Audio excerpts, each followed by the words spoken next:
जय हिंद दोस्तों।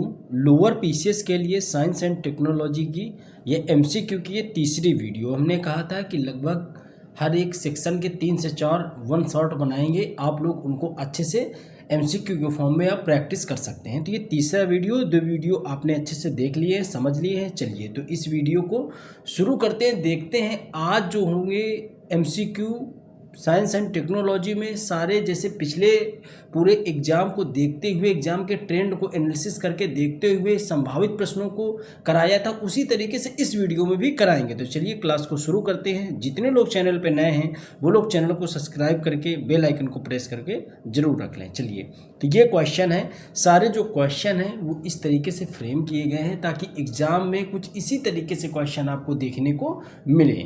ठीक है, तो चलिए देखते हैं। पहला क्वेश्चन क्या है कि कृत्रिम बुद्धिमत्ता मिशन के संदर्भ में कौन सा कथनों पर विचार करना है इसमें, कि इसका उद्देश्य, यानी एआई के बारे में आपसे पूछ रहा है कि इसका उद्देश्य भारत में कृत्रिम बुद्धिमत्ता के अनुसार नवाचार को बढ़ावा देना है एवं अनुसंधान को बढ़ावा देना है, या कृत्रिम बुद्धिमत्ता का उपयोग केवल सूचना प्रौद्योगिकी के क्षेत्र तक सीमित है, या कृत्रिम बुद्धिमत्ता का उपयोग स्वास्थ्य, कृषि, शिक्षा, इन सभी में भी इसका उपयोग किया जा रहा है। तो बिल्कुल सही है कि एआई की इस टेक्नोलॉजी भरी दुनिया में आपने देखा होगा कि एआई का उपयोग लगभग सभी क्षेत्रों में किया जा रहा है, चाहे वो रिसर्च करने के क्षेत्र में हो, या नवाचार के क्षेत्र में हो, या फिर सूचना प्रौद्योगिकी के क्षेत्र में हो, कृषि, स्वास्थ्य के, शिक्षा के क्षेत्र में हो, सब जगह एआई। अगर आप पढ़ भी रहे हैं तो कोई चीज़ समस्या कर रही है तो आप उसका फोटो खींच के एआई को प्रॉम्प्ट देते हैं और वो उस चीज़ को एक्सप्लेन कर देता है।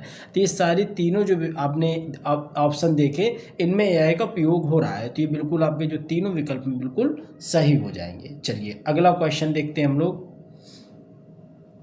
कि भारत जेन परियोजना का मुख्यतः किससे संबंधित है। तो भारत जेन परियोजना मुख्यतः किससे संबंधित है। अब आपके पास ऑप्शन दिए गए हैं कि भारत का स्वदेशीकरण, बहुभाषी, जनरेटिव कृत्रिम बुद्धिमत्ता मॉडल विकसित करने पे, या नई मिसाइल विकसित करने पे, या नई वैक्सीन निर्माण करने में, या उपग्रह निर्माण करने में। तो किस में है। तो इसका ये जो भारत जेन परियोजना है, इसका मुख्य उद्देश्य है कि भारत का स्वदेशी बहुभाषी जनरेटिव कृत्रिम बुद्धिमत्ता मॉडल को डेवलप करना है। ठीक है। अच्छा, एक चीज़ और आप अच्छे से समझ लेना कि हमने जो पिछले 2 वीडियो कराए थे उसमें लगभग आप मान के चलो कि 120 से 30 क्वेश्चन हो गए होंगे। ठीक है, और ये एक वीडियो है तो आपके 150 प्लस क्वेश्चन हो जाएंगे। इसी तरीके से हर एक सीरीज के 150, 200 क्वेश्चन करा देंगे। बाकी आप नोट्स पढ़ के जीएस रिव्यू का दूसरे से भी आप कर सकते हो, हम यहाँ भी प्रैक्टिस कराएंगे, आप दूसरे सोर्स से भी प्रैक्टिस कर सकते हो। बस नोट्स अच्छे से उसको रिवाइज करते रहिएगा। चलिए क्वेश्चन क्या है कि डिजिटल पब्लिक इंफ्रास्ट्रक्चर के संदर्भ में निम्नलिखित में कौन सा युग्म सही है। आधार डिजिटल पहचान है, यूपीआई डिजिटल भुगतान, डिजी लॉकर डिजिटल दस्तावेज। तो कौन सा इसमें कह रहा है युग्म सही है। आपने देखा होगा कि आधार एक डिजिटल पहचान है, चाहे वो आप बैंक केवाईसी कराने के लिए हो, या आप राशन की दुकान पे जाते हो राशन के लिए, वहाँ भी अब तो केवाईसी कराने के लिए बात करता है। तो आधार हर जगह से लिंक हो गया, चाहे वो आपकी बैंकिंग सेवा में भी हो। तो बिल्कुल डिजिटल पहचान है। यूपीआई वो डिजिटल भुगतान है, हम लोग ऑनलाइन पेमेंट करते हैं, बिल्कुल सही बात है। डिजी लॉकर डिजिटल दस्तावेज। अब इसमें डिजी लॉकर क्या है, आपने देखा होगा एक एप्लीकेशन है सरकार का डिजी लॉकर के नाम से, आप उसको गूगल प्ले स्टोर से इंस्टॉल करेंगे। उस डिजी लॉकर में आप अपने आधार कार्ड से आप उसमें क्या करेंगे, लॉगिन करके इंटर हो जाएंगे। जैसे ही इंटर होंगे वहाँ पे जो भी दस्तावेज आपको चाहिए, जैसे आपको आपने अगर डीएल बनवा रखा है तो वहाँ पे अपना स्टेट सेलेक्ट करके, जनपद सेलेक्ट करके आप डीएल ऑप्शन में जाएंगे, और अगर आधार कार्ड उसमें लगा हुआ है तो वो डीएल तुरंत उसमें शो हो जाएगा। तो ये तो डिजी लॉकर है, तो डिजिटल दस्तावेज। इसी तरीके से आपके सारे मार्कशीट वगैरह है, सारा डॉक्यूमेंट्स है, ये सब वहाँ पर शो हो जाता है। अभी सरकार ने कहा होगा, आपने देखा है कि जो टेट का रिजल्ट है, टेट का रिजल्ट, ठीक है, ये भी डिजी लॉकर में ही शो करा जाएगा। डिजी लॉकर से आप दिखा सकते हैं, तो वहाँ पे ये इसको शो कर दिया जाएगा। तो तीनों सही है, तो इसको बात आप याद रखिएगा, सी नंबर बिल्कुल आपका करेक्ट हो जाता है। चलिए अगला देखते हैं क्वेश्चन हम लोग।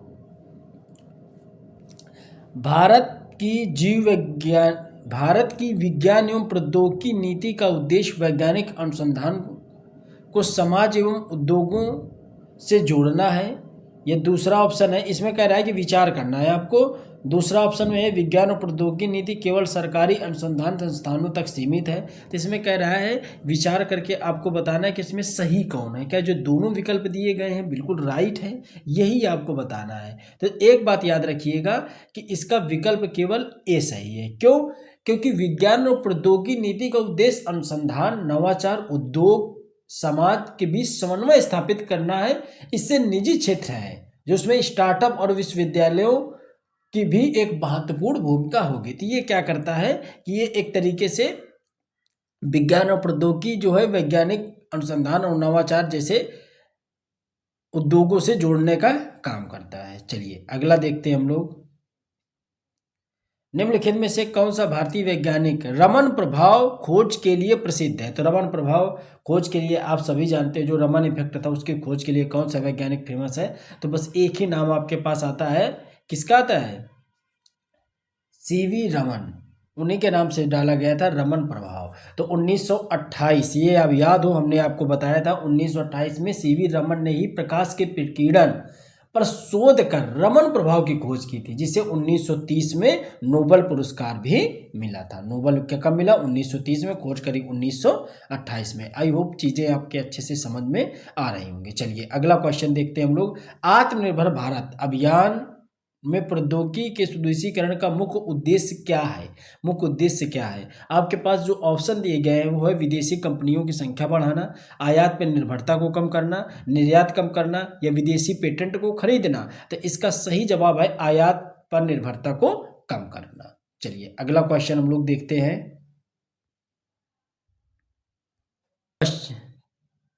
चलिए तो देखते हैं अगला प्रश्न कि निम्नलिखित में से कौन सी तकनीकी का उपयोग नागरिक एवं सैन्य दोनों क्षेत्रों में किया जाता है? ऑप्शन है ड्रोन का, जीपीएस का, उपग्रह का या उपरोक्त सभी का। तो किसका है जो किसमें? सैन्य क्षेत्र में और तकनीकी क्षेत्र दोनों जगह पे इसका उपयोग किया जाता है। तो ये सभी जानते हो कि आप देखते हो टेक्नोलॉजी में भी हम लोग जीपीएस का इस्तेमाल कर लेते हैं, ठीक है, और सैन्य क्षेत्रों में भी किसी के लोकेशन ट्रेस करने के लिए हम लोग जीपीएस से लेकर के ड्रोन का भी इस्तेमाल करते हैं। तो ये बिल्कुल सही जवाब हो जाएगा उपग्रहों में, सभी उपरोक्त सभी में। चलिए अगला देखते हैं। ये बैच से रिलेटेड जानकारी है, तो आप लोग देख लीजिए पूरा कंटेंट। ये जो आप लोग देख रहे होंगे इतना कंटेंट, भूगोल, इतिहास, अर्थव्यवस्था, पॉलिटी, विज्ञान, आपदा प्रबंधन, पर्यावरण, computer, Uttar Pradesh special, PYQ पिछले 15 से 20 सालों के टोटल 1 लाइनर आपको लिखे हुए पीवाईक्यू। इस तरीके से ये पूरे आपको कंप्लीट कंटेंट जीएस रिव्यू के ऑफिशियली एप्लीकेशन में मिलेगा। आपको प्ले स्टोर से जीएस रिव्यू एप्लीकेशन डाउनलोड करना है, पेड बैच में जाना है, वहां पे जाकर के आपको जब आप बैच को बाई करेंगे तो बैच में आपको सिर्फ पीडीएफ ही मिलेंगी, पूरी पीडीएफ, क्योंकि क्लासें वहां पे नहीं है। क्लासें जो भी हैं यूट्यूब में फ्री होती हैं, ठीक है। कोई दिक्कत है आपको तो इस नंबर पे आप व्हाट्सअप करके जानकारी ले सकते हैं। आपको डेमो फाइल कमेंट सेक्शन में पिन कर दें, लगा देंगे, डिस्क्रिप्शन में भी पिन कर देंगे, तो दोनों जगह से आप डेमो चेक कर सकते हो, अच्छे से इन चीज़ों को एनालिसिस कर सकते हो। पूरा कंटेंट सिर्फ और सिर्फ एग्जाम ओरिएंटेड है, आप अच्छे से एक बार चेक कर लीजिएगा, ठीक है। इसके बाद आप उसको बाई कर सकते हैं। जितना समय है रिवीजन बहुत अच्छे से करिए, रिवीजन सिर्फ रिवीजन करिए, ठीक है। बाकी आप टेस्ट कहीं से भी लगाइए, नोट्स जीएस रिव्यू का जरूर पढ़िएगा, आपको समझ में आएगा कि चीज़ें किस तरीके से लिखी गई हैं। सिर्फ एग्जाम ओरिएंटेड कंटेंट है, अच्छे से आप पहले देख लीजिएगा डेमो फाइल। चलिए देखते हैं। ड्रोन स्वार्म प्रौद्योगिकी की प्रमुख विशेषता क्या है? तो पूछ रहा है आपसे कि ड्रोन स्वार्म प्रौद्योगिकी की प्रमुख विशेषता क्या है। तो विशेषता में आपके पास ऑप्शन है केवल एक ड्रोन का संचालन या अनेक ड्रोनों का समन्वित एवं स्वायत्त संचालन या केवल कैमरा रिकॉर्डिंग या केवल कृषि में छिड़काव। तो क्या है? तो जो आपसे इसने पूछा है कि ड्रोन स्वार्म प्रौद्योगिकी, तो जो ड्रोन स्वार्म प्रौद्योगिकी होती है वो क्या करती है? अनेक ड्रोनों का समन्वित एवं स्वायत्त संचालन करने का काम करती है। इसी को हम लोग कहते हैं कि ड्रोन स्वार्म प्रौद्योगिकी। चलिए अगला क्वेश्चन देखते हैं हम लोग। ग्रीन अमोनिया किसके संयोजन से तैयार की जाती है? Green hydrogen plus nitrogen, methane oxygen, hydrogen carbon या एलपीजी नाइट्रोजन। तो किसके संयोजन से तैयार की जाती है? तो ग्रीन हाइड्रोजन प्लस नाइट्रोजन के संयोजन से तैयार करी जाती है, ठीक है। चलिए अगला क्वेश्चन देखते हैं कि सेमीकंडक्टर मिशन के संदर्भ में निम्नलिखित में से कथनों पर विचार कीजिए। अब ये आपके पास 3 कथन दिए गए हैं कि इसका उद्देश्य भारत में चिप निर्माण को बढ़ावा देना है, कि इसका संबंध केवल फोन आयात से है, कि इसका उद्देश्य इलेक्ट्रॉनिक विनिर्माण में आत्मनिर्भरता प्राप्त करना भी है। तो इसमें क्या सही है? तो याद रखिएगा कि जो इसका संबंध है वो इसका संबंध किसमें है? 3 ऑप्शन है, केवल पहला तीसरा, दूसरा तीसरा, या पहला दूसरा, या फिर तीनों सही है। तो कौन सा सही है? तो याद रखिएगा कि इसका संबंध केवल मोबाइल फोन आयात से नहीं है। ये दूसरा नंबर गलत है, पहला और तीसरा नंबर बिल्कुल राइट है। तो इसका ए नंबर सही हो जाएगा। चलिए अगला क्वेश्चन देख लेते हैं कि भू स्थिर उपग्रह की प्रमुख विशेषता क्या है। देखो हमारा उद्देश्य ये है कि हमने ये जो एमसीक्यू आप लोग देख रहे हो, ये जरूरी नहीं है कि जो जीएस रिव्यू के नोट्स से हैं उसी के अंदर से क्वेश्चन बनाए। अगर हमको एमसीक्यू करानी ही है तो हम जीएस रिव्यू के नोट्स के अंदर से ही क्वेश्चन बनाते, ताकि जो बच्चे जीएस रिव्यू का नोट्स पढ़ रहे हैं उनको 100% क्वेश्चन मिलते। लेकिन ऐसा नहीं है, हमने क्या किया, कुछ क्वेश्चन ऐसे भी रखे हैं जो आपके नोट्स से बाहर भी होंगे। तो आपको क्या करना है, समझदारी से उन चीज़ों को टेकल करना है। ठीक है, हम सिर्फ इस तरीके से लेकर के क्वेश्चनों को आए हैं कि संभावित प्रश्न है, कि आपके लिए बहुत इंपॉर्टेंट है। टारगेट ये नहीं है कि सिर्फ जीएस रिव्यू के नोट्स में ही वो चीज़ें हों, उन्हीं को हम एमसीक्यू में तब्दील करें, इस तरीके से नहीं है। तो आप अच्छे से क्वेश्चनों को देखिएगा। ठीक है, कुछ क्वेश्चन आपको बाहर के भी मिलेंगे। ठीक है, चलिए भू स्थिर उपग्रह की विशेषता क्या है? ध्रुवीय कक्षा में घूमता है, या पृथ्वी के समक्ष स्थिर दिखाई देता है, या 500 किलोमीटर की ऊंचाई पर रहता है, या केवल रक्षा कार्यों में उपयोग किया जाता है। तो इसकी क्या विशेषता है? तो इसकी विशेषता है कि पृथ्वी के सापेक्ष स्थिर दिखाई देता है। चलिए अगला क्वेश्चन देखते हैं हम लोग कि निम्नलिखित में कौन सा अच्छा ऊर्जा स्रोत नहीं है। अच्छा ऊर्जा स्रोत आपसे पूछ रहा है, कौन सा नहीं है। आपके पास जो ऑप्शन दिए गए हैं, सौर ऊर्जा, पवन ऊर्जा, कोयला या बायोमास। तो आप सभी जानते हो कि इसका सही जवाब है कोयला, क्योंकि कोयला जीवाश्म ईंधन है, जबकि सौर, पवन एवं बायोमास एक क्या है, अच्छा ऊर्जा स्रोत है। ये याद रखिएगा, कोयला इसका नहीं है। ठीक है, अगला क्वेश्चन देखते हैं। नैनो प्रौद्योगिकी में नैनो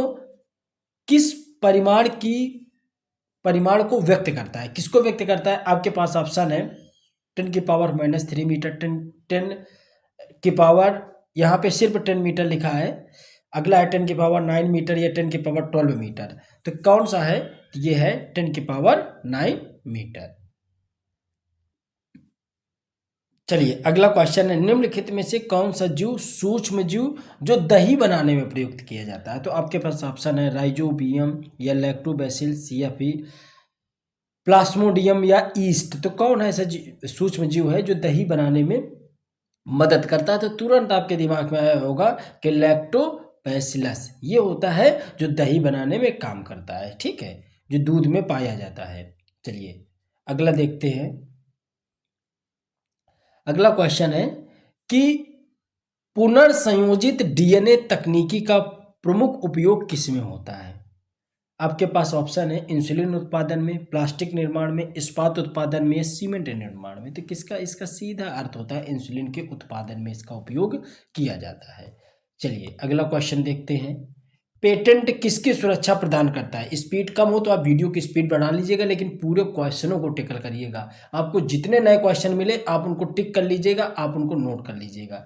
ठीक है, चलिए आपके पास ऑप्शन दिए गए हैं कि इसमें साहित्य, संगीत, नवीन आविष्कार या चित्रकला। तो किसमें पेटेंट की आवश्यकता होती है? तो आप सभी जानते हैं कि नवीन आविष्कार में पेटेंट इसकी सुरक्षा प्रदान करता है।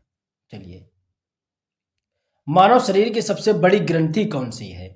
तो आपके पास, चलिए तो बताइए कि मानव शरीर की सबसे बड़ी ग्रंथि कौन सी है? तो बिल्कुल आपके एक दिमाग में आया होगा यकृत, यानी लीवर। यही सबसे शरीर की सबसे बड़ी ग्रंथि मानी जाती है, जो क्या करती है, पित्त का निर्माण करती है। किसका? पित्त का निर्माण ये करती है। चलिए अगला क्वेश्चन देख लेते हैं हम लोग।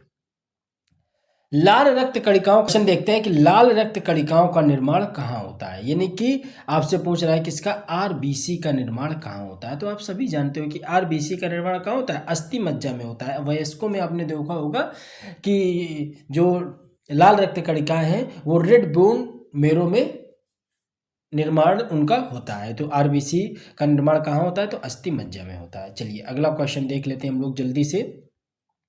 अगला क्वेश्चन है कि प्रकाश के निर्वात में चलने की गति लगभग कितनी होती है। जब निर्वात में प्रकाश चलता है तो उसकी गति कितनी होती है। जो तो आपके पास ये तो ऑप्शन की जरूरत ही नहीं है, इसमें आप तुरंत बता दोगे कि सब जब प्रकाश निर्वात में चलता है तो उसकी गति कितनी होती है।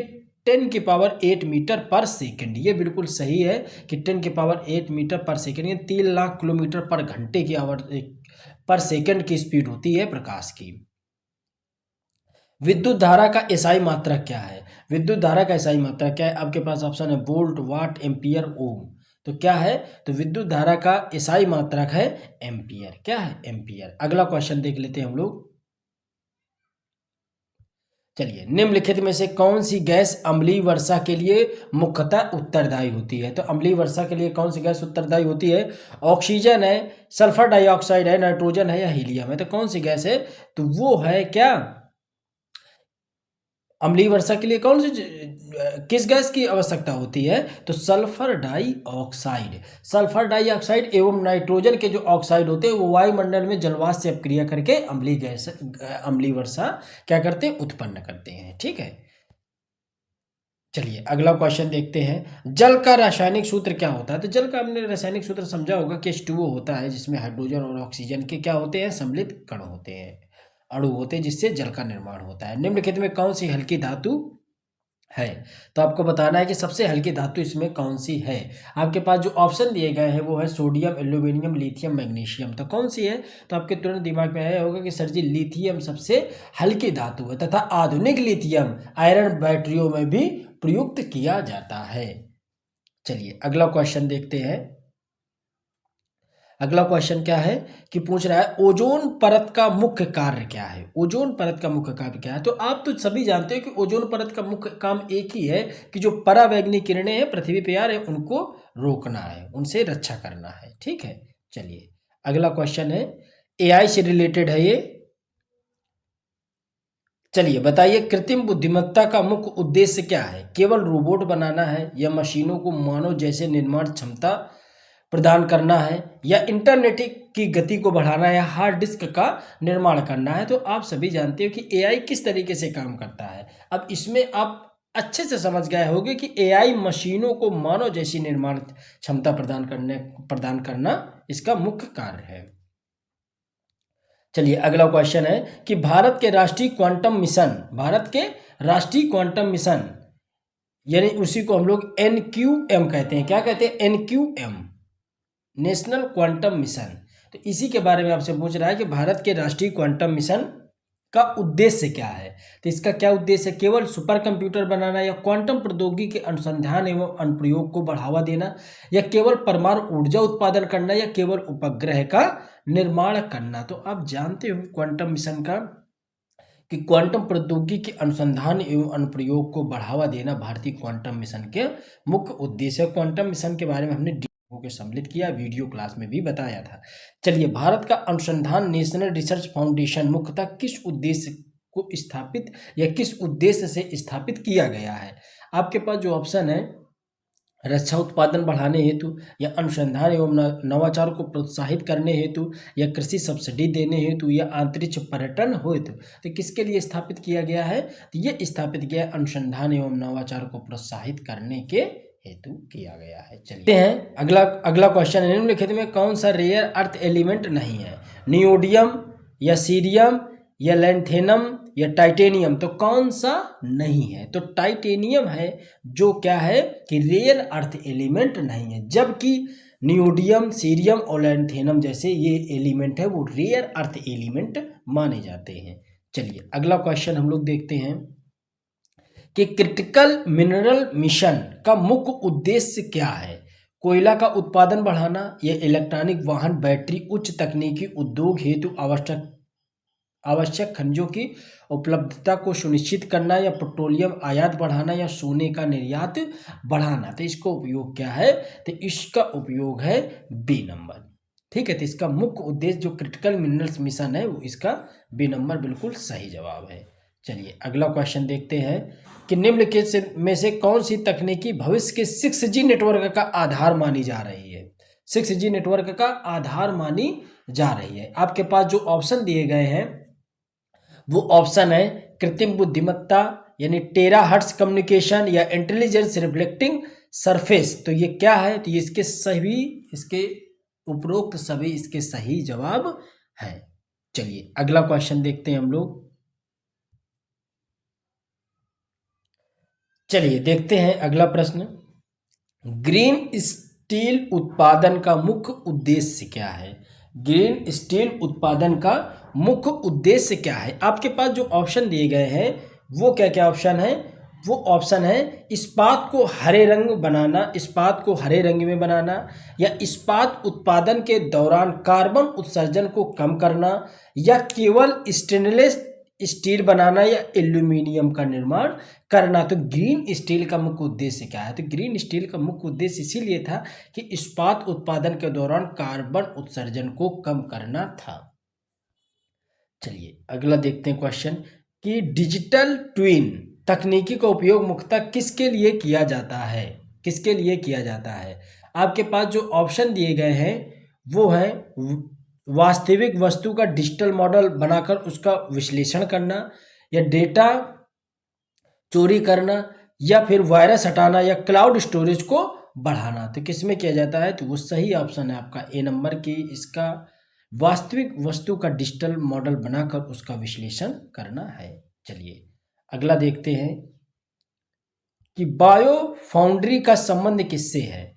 आपके पास ऑप्शन दिए गए हैं जैव प्रौद्योगिकी आधारित स्वचालित अनुसंधान सुविधा, या स्टील उद्योग, या परमाणु ऊर्जा, या जल संशोधन। तो किससे है? इसका सही जवाब जो हो जाएगा जैव प्रौद्योगिकी आधारित स्वचालित अनुसंधान सुविधा से है। चलिए अगला देखते हैं हम लोग क्वेश्चन कि small satellite launch vehicle, small satellite launch vehicle का मुख्य उद्देश्य क्या है? केवल मानव मिशन है, या छोटे उपग्रहों का कम लागत में प्रक्षेपण करना है, या परमाणु निरीक्षण करना है, परीक्षण करना है, या अंतरिक्ष पर्यटन को बढ़ावा देना है? तो क्या इसका सही जवाब होगा?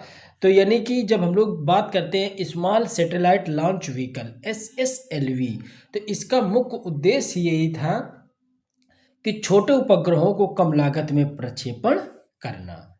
चलिए अगला हम लोग देखते हैं क्वेश्चन कि निम्नलिखित में कौन सी तकनीकी प्रिसीजन हेल्थ से संबंधित है?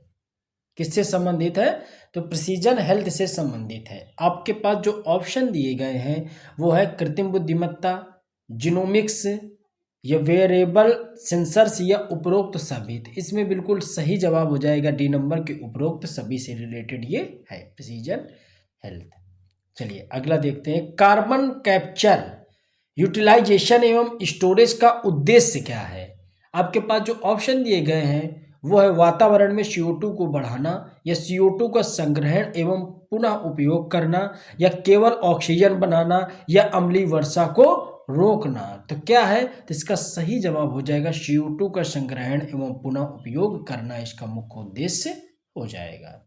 चलिए अगला देखते हैं हम लोग लाइफ-हाई तकनीकी किस सिद्धांत पे आधारित है? तो लाइफ-हाई तकनीकी किस सिद्धांत पे आधारित है? तो आपके पास जो ऑप्शन दिए गए हैं वो है रेडियो तरंगें, या फिर दृश्य प्रकाश तरंगें, या एक्सरे, या माइक्रोवेव। तो आपने देखा होगा लाइफ-हाई यानी कि क्या, लाइफ-हाई जो होता है इसमें LED प्रकाश के माध्यम से डेटा का संचार किया जाता है, और यह वाईफाई का विकल्प नहीं बल्कि पूरक तकनीकी भी मानी जाती है। तो इसका जो सही जवाब हो जाएगा वो हो जाएगा क्या? दृश्य प्रकाश। क्या हो जाएगा? विजुअल लाइट से ये क्या करती है? सिद्धांत पे वर्क करती है। चलिए अगला क्वेश्चन हम लोग देख लेते हैं।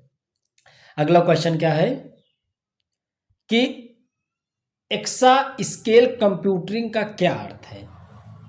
ऑप्शन आपके पास कि प्रति सेकंड 10 की पावर 12 गणनाएं, या प्रति सेकंड 10 की पावर 15 गणनाएं, या प्रति सेकंड 10 की पावर 18 गणनाएं, या प्रति सेकंड 10 की पावर 28 गणनाएं करना है। तो इसका सही जवाब क्या हो जाएगा कि प्रत्येक सेकंड 10 की पावर 18 गणनाएं करना है। चलिए अगला क्वेश्चन हम लोग देखते हैं। चलिए अगला क्वेश्चन क्या है? स्मॉल मॉड्यूलर रिएक्टर, यानी इसी को कहा जाता है SMR। क्या कहा जाता है? SMR, स्मॉल मॉड्यूलर रिएक्टर किससे संबंधित है, किससे रिलेट करता है? ये जैव प्रौद्योगिकी से, परमाणु ऊर्जा से, अंतरिक्ष से या नैनो प्रौद्योगिकी से, तो किससे रिलेट करता है? तो आपको इसी में बताना है। तो इसका सही जवाब क्या हो जाएगा? परमाणु ऊर्जा से। किससे रिलेट करता है? परमाणु ऊर्जा से। ये एसएमआर जो होते हैं ये छोटे सुरक्षित एवं मॉड्यूलर परमाणु रिएक्टर होते हैं जो परमाणु ऊर्जा से संबंधित हैं। चलिए अगला हम लोग देख लेते हैं जल्दी से क्वेश्चन कि सिंथेटिक फ्यूल का उत्पादन मुख्यतः किससे किया जाता है? हाइड्रोजन एवं कार्बन डाइऑक्साइड में, कोयला में, पेट्रोलियम, प्राकृतिक गैस। तो इसका सही जवाब क्या हो जाएगा? हाइड्रोजन एवं कार्बन डाइऑक्साइड। चलिए अगला क्वेश्चन देखते हैं। आप लोग चाहो तो स्पीड बढ़ा लेना। बायो प्रिंटिंग तकनीकी का मुख्य उपयोग क्या है? बायो प्रिंटिंग तकनीकी का मुख्य उपयोग क्या है? ऑप्शन है मानव ऊतकों एवं अंगों का निर्माण करना, पुस्तक छापना, प्लास्टिक निर्माण या धातु गलाना। तो क्या इसका सही जवाब है? तो इसका सही जवाब है बायो प्रिंटिंग तकनीकी। तो इसका सही जवाब है मानव ऊतकों एवं अंगों का निर्माण करना। ठीक है, नाम से आप लोगों को लग रहा होगा कि बायो प्रिंटिंग, प्रिंटिंग का मतलब कोई छापने से है, लेकिन ऐसा नहीं है, मानव ऊतकों एवं अंगों का निर्माण करना है। चलिए अगला क्वेश्चन देखते हैं। हाइपरलूप तकनीकी किससे संबंधित है?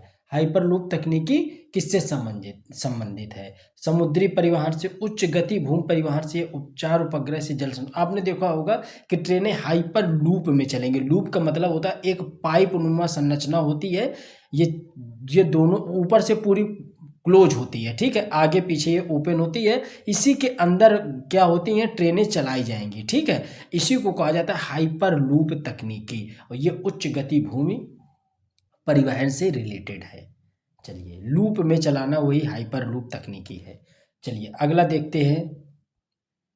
न्यूरालिंक जैसी तकनीकी किस क्षेत्र से संबंधित है? ब्रेन कंप्यूटर इंटरफेस से, क्वांटम कंप्यूटिंग से, या ब्लॉकचेन से, या ड्रोन टेक्नोलॉजी से। तो किससे रिलेट करती है? तो ये जो रिलेट करती है वो है ब्रेन कंप्यूटर इंटरफेस से रिलेट करती है। चलिए अगला क्वेश्चन देख लेते हैं हम लोग। स्पेस डेब्रिस क्या है? स्पेस डेब्रिस क्या है? अंतरिक्ष में छोड़े गए निष्क्रिय उपग्रह एवं रॉकेट के अवशेष है, या अंतरिक्ष की धूल है, या उल्कापिंड है, या धूमकेतु है। आपको अच्छे अच्छे यहाँ पे वर्ड देखने को मिल रहे होंगे, सारे पूछे जाते हैं, बहुत ही इंपॉर्टेंट है, तो इनको देख के रखिएगा, अच्छे से याद रखिएगा। तो स्पेस डिब्रिस है कि अंतरिक्ष में छोड़े गए निष्क्रिय उपग्रह एवं रॉकेट के अवशेष हैं। चलिए अगला क्वेश्चन देखते हैं। ग्राफिन किसका अपरूप है? ग्राफिन किसका अपरूप है? कार्बन का, सिलिकॉन का, जर्मेनियम का, बोरान का। तो किसका है? तो आप सभी जानते हो ये किसका है? कार्बन का है। किसका? कार्बन का है। चलिए अगला क्वेश्चन देख लेते हैं हम लोग जल्दी से। जेनो ट्रांसप्लांटेशन का संबंध किससे है? पशु से मानव में अंग प्रत्यारोपण, मानव से मानव में अंग प्रत्यारोपण, पौधे से मानव में जीन स्थानांतरण, या कृत्रिम हृदय। तो किससे रिलेट करता है? तो ये पशु से मानव में अंग प्रत्यारोपण कहलाता है जेनो ट्रांसप्लांटेशन। याद रखिएगा, इंपॉर्टेंट है ये। चलिए आगे देखते हैं हम लोग, अगला क्वेश्चन देखते हैं। चलिए तो क्वेश्चन है कि डार्क जीनोम शब्द किससे संबंधित है? डार्क जीनोम शब्द किससे संबंधित है? ऐसे डीएनए भाग जिसके कार्य पूरी तरह ज्ञात नहीं है, या वायरस का डीएनए, या बैक्टीरिया का डीएनए, या माइटोकॉन्ड्रियल डीएनए। तो किससे रिलेट करता है? तो ऐसे डीएनए भाग जिसके कार्य पूरी तरीके से ज्ञात नहीं। ये ए नंबर आपका बिल्कुल राइट हो जाएगा। चलिए अगला देखते हैं हम लोग क्वेश्चन कि साइबर रेजिलेंस का अर्थ क्या है? आपके पास जो ऑप्शन है वो है साइबर हमले के बाद प्रणाली की सुरक्षित रूप से कार्य करते रहना, या वायरस बनाना, या इंटरनेट बंद करना, या डेटा हटाना। तो इसका सही जवाब क्या हो जाएगा? सही जवाब हो जाएगा कि साइबर हमले के बाद भी प्रणाली का सुरक्षित रूप से कार्य करते रहना ही साइबर रेजिलेंस है। चलिए अगला हम लोग देखते हैं क्वेश्चन। निम्नलिखित में से कौन सी तकनीकी भविष्य के प्रिसिजन एग्रीकल्चर का प्रमुख आधार है? एक बात आप अच्छे से याद रखिएगा, कमेंट सेक्शन में हमने नोट्स के लिंक लगा दिए हैं, आप जाकर के डेमो फाइल चेक जरूर करिएगा। इसके बाद आप बैच को बाय करिएगा। एग्जाम ओरिएंटेड कंटेंट है, आप अच्छे से इन चीज़ों को समझ लीजिए। तो निम्नलिखित में से कौन सी तकनीकी भविष्य की प्रिसीजन एग्रीकल्चर का प्रमुख आधार मानी जाती है? आपके पास ऑप्शन है कृत्रिम बुद्धिमत्ता या आईओटी सेंसर्स या ड्रोन एवं सैटेलाइट इमेजिंग या उपरोक्त सभी। तो इसका सही जवाब क्या हो जाएगा? उपरोक्त सभी। तो लगभग आज आपने देखे 50 क्वेश्चन लगभग आपके पास थे। तो 50 क्वेश्चन आपने अच्छे से आज डील करे। यहाँ पे आप अच्छे से इन चीज़ों को समझा। कुछ आपको नए क्वेश्चन भी देखने को मिले होंगे, नई शब्दावलियाँ मिली होंगी, तो आप इनको अच्छे से समझ लीजिएगा, अच्छे से आप लगा लीजिएगा। एक जो नए शब्द मिले उनको कॉपी में नोट जरूर कर लीजिएगा। हमने बताया था तो साइंस एंड टेक्नोलॉजी के 3 शॉर्ट में ये कंप्लीट कर दिया है पूरा एमसीक्यू। अब इसी तरीके से यूपी स्पेशल कंप्यूटर के भी शॉर्ट आएंगे। तो वीडियो को लाइक करिएगा, शेयर करिएगा, चैनल पे जितने लोग नए हैं तो सब्सक्राइब करके आप जरूर रख लीजिएगा, ताकि जब नेक्स्ट वीडियो डाले तो आपको नोटिफिकेशन मिल जाए। मिलते हैं अगले वीडियो में, तब तक जय हिंद, जय भारत।